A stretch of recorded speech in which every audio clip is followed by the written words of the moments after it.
Hello, Vanessa and Kayla, you want to try sharing your screen? Hi, wait.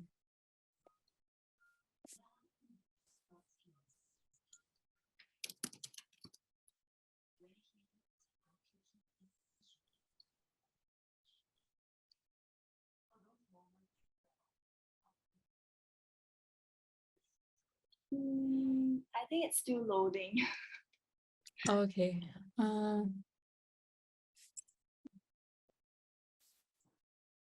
do you see now? Yeah. Okay. Okay, maybe both of you, would y'all like to introduce yourselves first, then get started? Okay. Members here today. Okay. Hold on. Hi, I'm Kyla. I'm a final year economics student from NUS, and I'm from EIP batch 2023. Hi everyone. I'm Vanessa, currently a final year finance student in NUS. Yeah, same as Kyla. We are in that same batch of the EIP program. Yeah. So yeah, I guess we can just start our presentation. So hi everyone. Kyla and I will be bringing you through some of the more prominent ESG trends we observed this year, and with a deep dive into biodiversity risk. So we will be first talking about two environmental trends we observed, net zero and biodiversity, and then two of the more prominent social trends, gender diversity and employee or workplace activism. So the first environmental trend that we see right now is the increasing emphasis on net zero. So what net zero essentially means is the world being in a state where greenhouse gases going into the atmosphere are balanced by removal out of the atmosphere. So as we can see in COP26 last year, countries are being asked to come forward with ambitious 2030 emissions reductions targets that align with reaching net zero by 2050. So how this impacts companies is that companies have to develop and disclose their net zero strategies. So companies can leverage on Task Force for Climate-Related Financial Disclosures, TCFD, for framing and disclosures. So it is crucial for companies to set goals due to their supply chain interdependencies. So when upstream suppliers, for example, electricity producers, convert from using fossil fuels to renewable energy, the emission savings would cascade downstream and help shrink emissions for the rest of the world. Similarly, once influential companies with huge market share start embarking on this net zero journey, other small players will follow suit. So once companies develop and disclose their net zero strategy, they have to measure, monitor, and report their progress by ensuring greenhouse gas emissions measurement and reporting is done consistently with the Greenhouse Gas Protocol and TCFD, while simultaneously engaging with stakeholders like investors, policymakers, and climate data providers. The impact of net zero on investors would be for investors to firstly set targets, aiming to hit, for example, a certain percentage of assets under management managed in line with net zero by engaging with corporates and also investing in climate solutions. Next. So here's an example of Toyota's clear and concise assessment of TCFD, which is the Task Force on Climate-Related Financial Disclosures. So this illustrates their transition risk. So this information are actually found in their 2020 environmental report that identified key risks, and it details the measures to address the most financially material risks and how they relate with the changing climate scenarios. So these are the two main examples of how they address issues.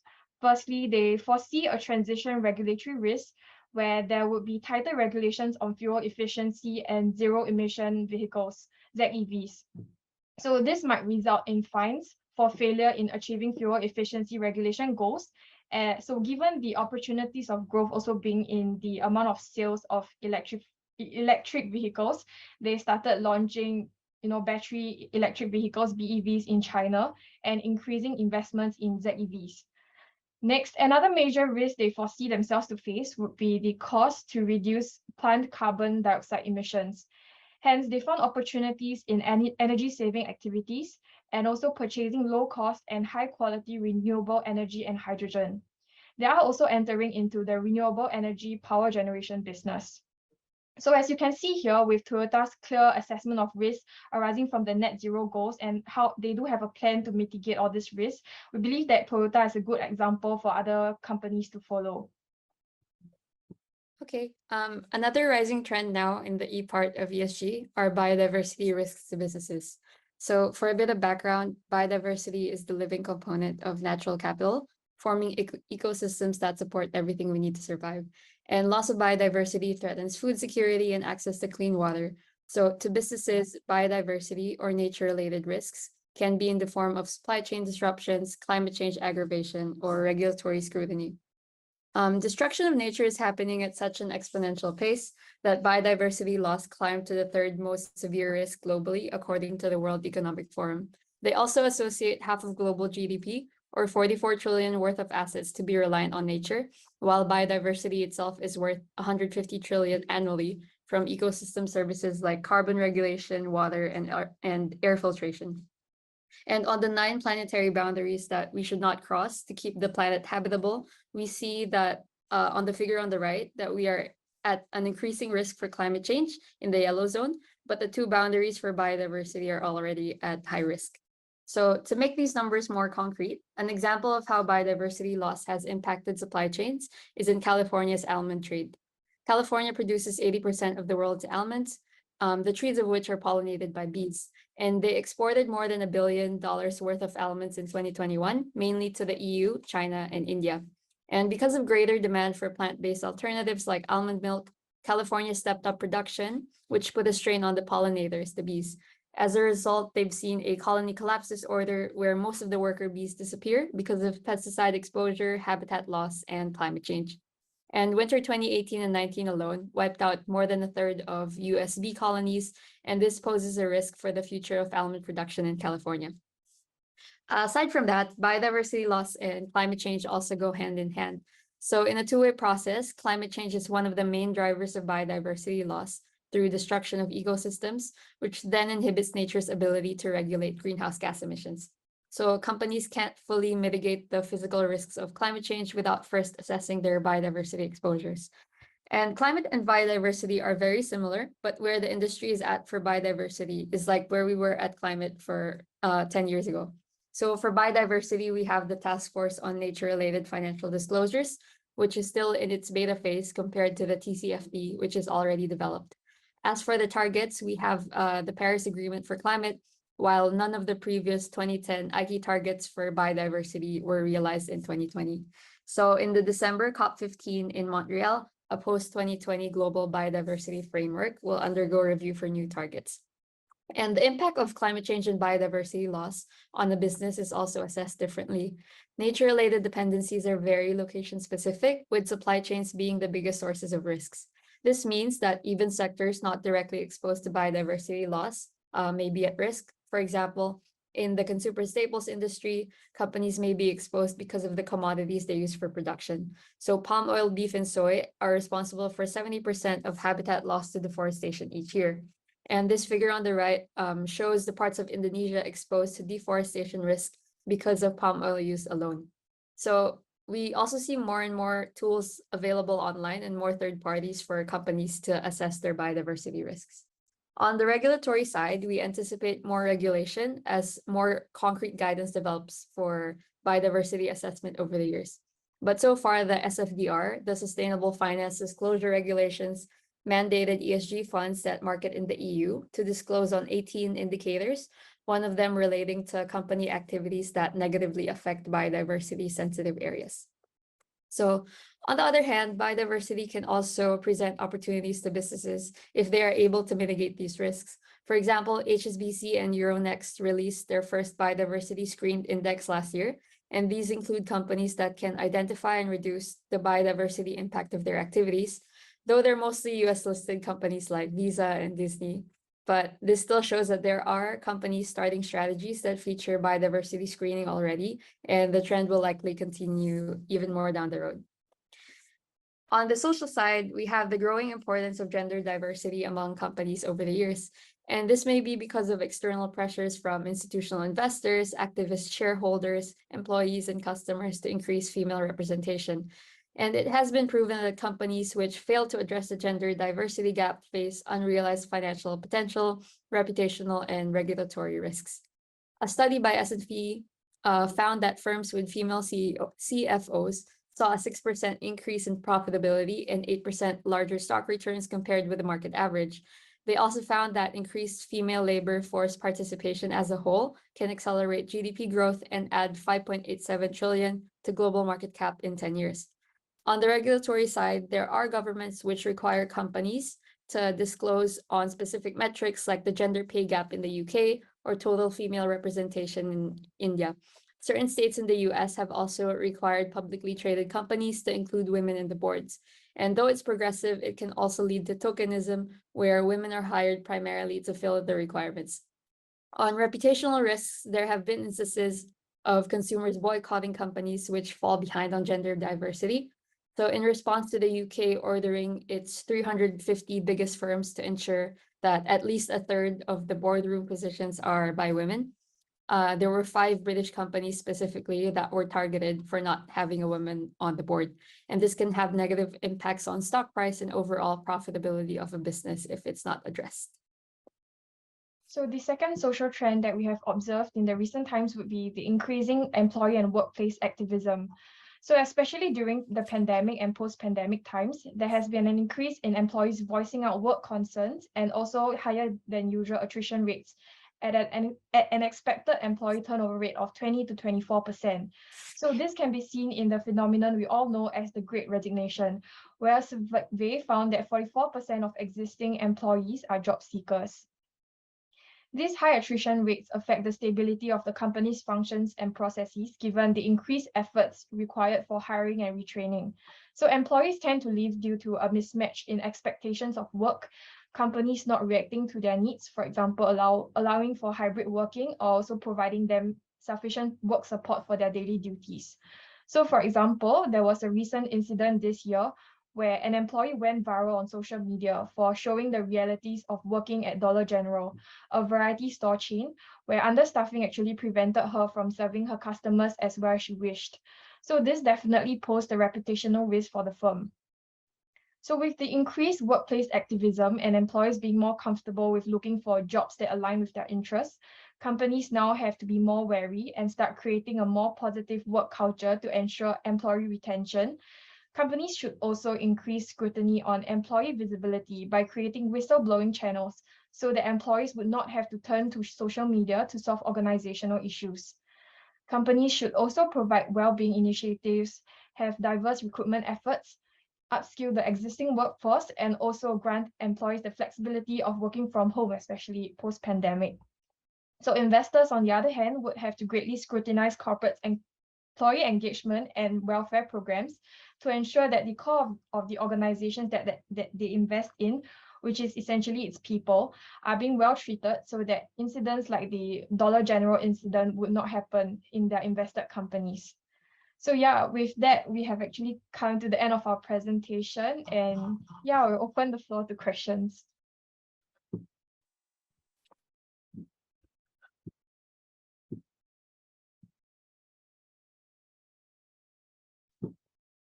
Thank you so much. That was a very insightful presentation. Anyone has any questions?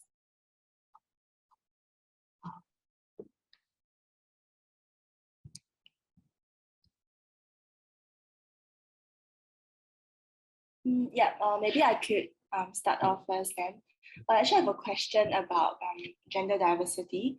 I'm quite interested to understand what are your views on affirmative action, because it seems like that's becoming more common, right? And you also shared that, but it leads to tokenism on the board if that's just a requirement that you have to meet. So I would love to hear your thoughts as females as well on what are your thoughts on affirmative action. Yeah, thank you. So I guess it's a double-sided kind of regulation, right? So on one hand, it can lead to tokenism, and it's more prevalent in countries like India. So that's kind of the consensus that we reached when I was at ERISIG, because they were looking at gender diversity, and they found that a lot of companies in India, when they implemented the regulation, they had like one woman on the board, and most of the time the skills that they had weren't even related to the industry the business was at. But it's still a step in the right direction, I would say. It's more of just more controls, maybe. I feel like that's what we need when it comes to increasing the diversity of the company.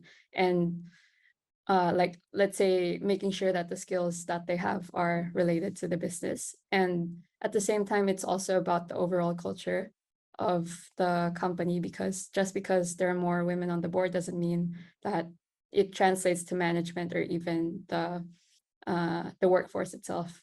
So I think just more understanding for the culture itself, and an entire shift in that would be the answer, although we're still a bit far from it. Yep.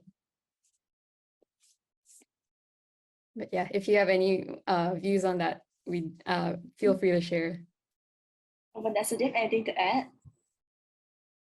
Actually, this is a very touchy topic. Yeah, I think I completely agree with Kyla. Definitely a step towards the right direction, but I do understand that there are really a lot of concerns about tokenism. Like, even when we're applying for like roles in like investment banks, there's also a lot of people talking about hiring females. Yeah, so I personally think that it's a step towards the right direction, but definitely controls, like making sure that people you hire are actually good, is definitely very important. Like, more important than, yeah. Yeah, actually, I think I agree with both of you. I think in the finance space, I keep hearing people commenting that, oh, as a girl, it'll be easier for you to enter finance now. You should just try for it. Even if your resume is not as strong as a guy, you'll still be able to get it. And I'm not so sure how to feel about that, because I think that kind of gives the impression that they don't really view us as equal competitors, and that we have a special advantage, which might be true. I'm not exactly sure. So I'm not so sure whether affirmative action is good in the long run, because even if you get more females on the board, if they are not really built with similar respect for their capabilities by fellow counterparts in the firm, then it kind of defeats the purpose. Yeah. So I really like what Kayla, you shared about like whether having women actually modify the overall culture of the company. So I think it's about whether when you include more women, they feel that they have the power to kind of like speak up and be viewed equally to actually modify the overall culture. Yeah, so that's interesting. And I think I was also reading this study that in funds themselves, I think only 10% 10% of like the main decision makers are women in funds. But if you see like the overall employee representation, there's like 50% women, let's say. And they found that it's because they were hiring more women in like support roles, like let's say HR, finance, but not in the main like revenue stream of the company, I guess. I think it's so relevant to NUS as well. I have a friend who was in NUS Investments, and then she told me that in NUS Invest Society, right, you have mostly the females in roles such as like treasurer, secretary, and all that kind of roles. So like there are more females in the society, but they still tend to take on more supporting roles, while all the key finance and these roles tend to be more dominated by males. Yeah, so I thought that's quite interesting. Yeah, because in my department itself, the global macro, there's only like 6 girls out of like 25. So that's kind of the ratio you would expect. Is it true that the supporting roles are mainly taken up by females? I think there are some guys, but if you look at the departmental ratios itself, it's a bit skewed towards females in the support roles. Yeah. Interesting. Okay, I guess we can move on to the next question. Anyone has any questions? Maybe I could ask a question. Yeah, sure. Yeah, on the front of biodiversity, right? Does it pertain to both flora and fauna, or like current matrices only focusing particularly on one of these So yeah, be it like carbon emissions or what's the impact? Yep. So I think long term, they do want to focus on both flora and fauna, but currently the metrics that the TNFD released, there's actually like 2 pages worth of them, but it's mostly related to resource use, like let's say how polluted the river is, or how much what do you call it? Like soil pollutants there are in a specific like area. So right now, I think they're more looking at the resources itself, not so much about the wildlife that lives in a certain region. And it's a bit hard to measure that as well, because you don't know, because of migration, you also don't know like how much wildlife there's still left. But they're also using this new metric called mean species abundance. So I think that's the metric that's more related to both flora and fauna. And they measure it in like percentage terms. So how much of the original flora and fauna is left in the area relative to a baseline year. Yeah, so that's mostly how they're measuring right now, but still very early stages. Yeah. Thank you. Actually, with regards to biodiversity, right, I thought it's quite interesting that most people were moving to plant-based milk, and that resulted in like a whole crisis. So, do you think that our shift towards like more, how do you put it, like more plant-based foods, do you think that will result in like biodiversity crisis in the future as well? Because for it. So, in other words, like what do you think of like moving towards like vegetarianism and like reducing our food intake when it comes to protein and meat? Like, I'm not so sure if it's directly relevant, but I just thought of that. Yeah. I think because either way, if we eat more plant, we eat less meat kind of thing, right? Or if we don't eat plant, we eat meat, which is still bad for the environment. So I think bottom line is like too much is bad. Just make sure you have enough and don't just be mindful, I guess, of where your food's coming from, how much food you're eating, if it's like too much for you. So I think too much of one thing is bad. And at the same time, it's not just on the consumer end that needs to be mindful. It's more of like the producers, right? Because they're the ones who directly control how much resources they deplete. So I think on that front, there's only so much we can do. It's more of like the producers that have greater responsibility for it also. It feels like no matter what we eat, we're causing environmental damage. Yeah. You're still using resources, yeah. Yeah, okay, I understand. Interesting. Yes, I have a quick question.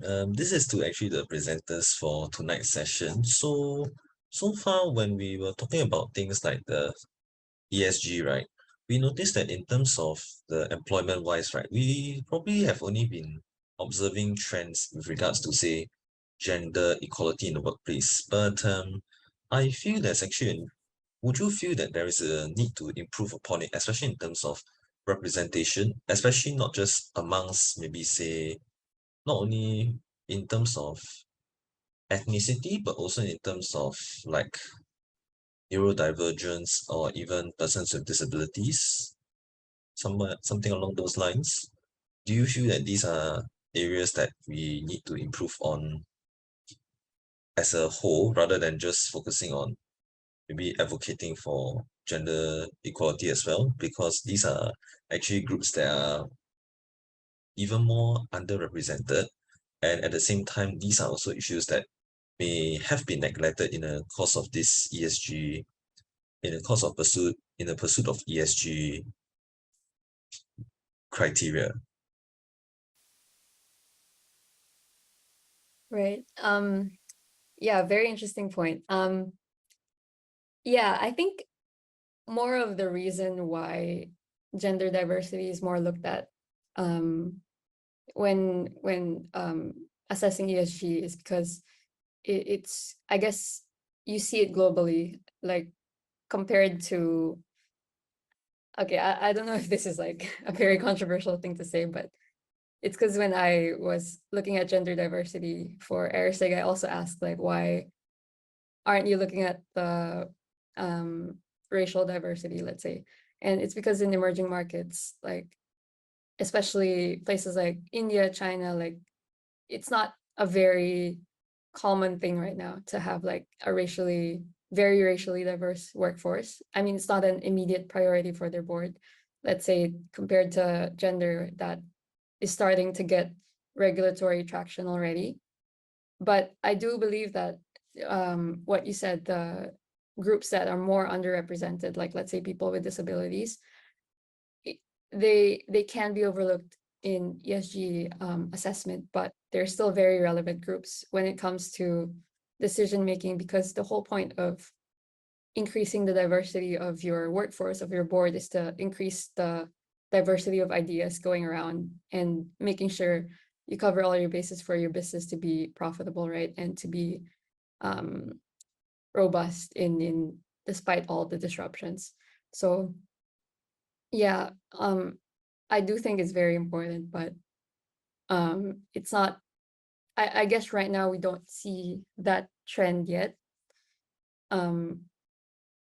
Yeah, I like, it's just people are putting gender more at the forefront, even though those are very important groups as well.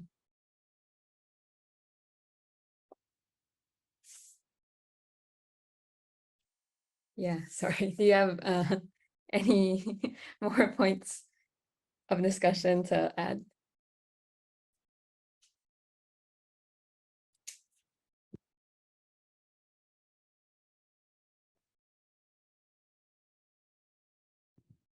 Yeah. Anyone has any other questions?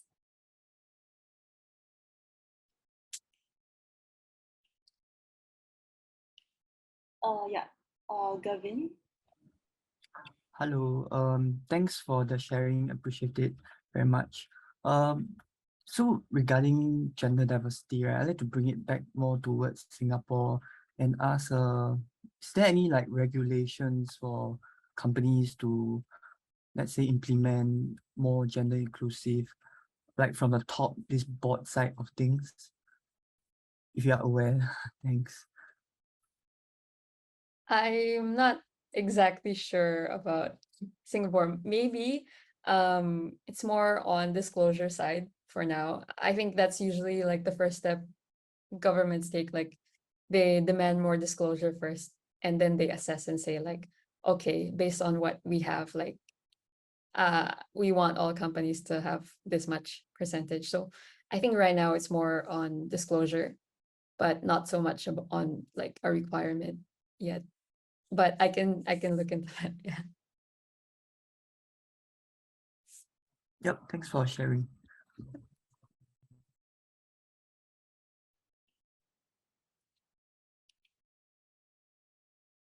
Yeah, I also have another question on the biodiversity portion. I think you mentioned about how like you compare biodiversity and climate. So for climate, we have like PCFD, and then biodiversity, we have PCND, right? So I feel like now more companies are feeling compelled to do ESG reporting, and they mainly focus on like climate, right? Do you think that there's a trend such that like in the future it's kind of like compulsory in a sense for all the companies to also report on biodiversity metrics? And if yes, right, I'm just wondering, will we be seeing like a trend where there's more and more and more metrics to add every single generation for ESG reporting, such that like, you know, the annual report becomes like way too long? Okay, that's like, I was just wondering, because it seems that with every generation, you know, we have like an expanding moral circle where we start to care about more things. But I'm just wondering, when is it kind of like becoming too much, such that it's really impeding like us to really move things forward because we just care about too many things? Okay. Regarding whether governments might require more companies to report on biodiversity metrics, I think it is coming, especially because the TNFD, they only published the draft recommendations. So the draft metrics, which was 2 pages long. But I think because they're still in like their second iteration of the draft, and there's going to be 4 in total before they have the final recommendations. So I think they're still trying to refine it to make sure that it's not as many metrics. And I think it was the same as what they did for TCFD before. So I think they're still trying to narrow it down in terms of what's actually material to the business. And whether there's going to be so many metrics in the future. I think when I was trying to look at least compare like the biodiversity metrics to the climate metrics, I found that there was a lot of like overlap. So between like water use, land conversion, habitat conversion, like rates, like there's a lot of, because I think both or all, a lot of these metrics, they would still impact both climate and biodiversity. So right now, mostly when we look at climate, governments tend to want to see scope 1, 2, 3 emissions. But I think what they're doing in the future is just expanding this. So like, let's say other greenhouse gas pollutants or other resource use metrics. And there might be more definitely in the future. I mean, we already see like 100-page sustainability reports, right? Yeah. So, but a lot of them are actually already related to biodiversity assessment. So it's more of like refining what they already have, at least for the 100-page SRs. So yeah, like I don't think it's gonna be like so much more of just like refining what they already have. Yeah. Okay. Thank you. That's interesting. Okay, any last questions?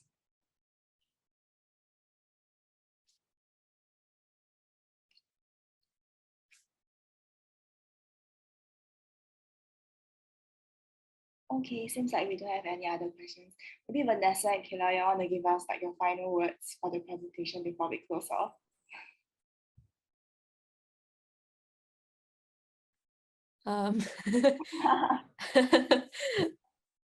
I guess just feel free to reach out to us if you have any other questions that might come up now and then. Yeah, thank you for your time. Okay, sure. Thank you everyone for today. Kayla and Vanessa, do you mind sharing your slides to the WeCom group chat? Okay. Thank you, that'd be great. Thank you so much. Thank you. Bye.